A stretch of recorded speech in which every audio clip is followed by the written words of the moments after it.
বৌমা, আব্বা কিছু বলবেন? কি করছো তুমি?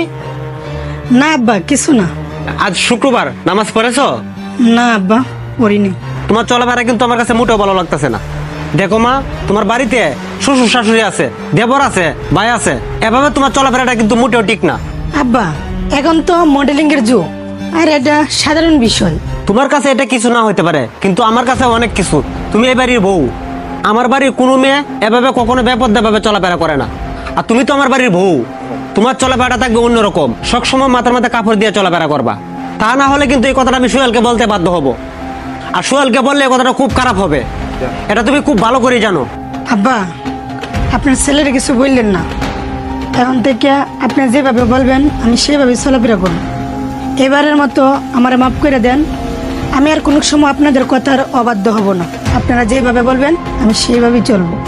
মনে থাকে যেন পরবর্তী সময় যাতে এই কথাটা তোমাকে আর বলতে না হয়। ঠিক আছে আব্বা, আসসালামু আলাইকুম। ওয়ালাইকুম আসসালাম। ঠিক আছে, যাও।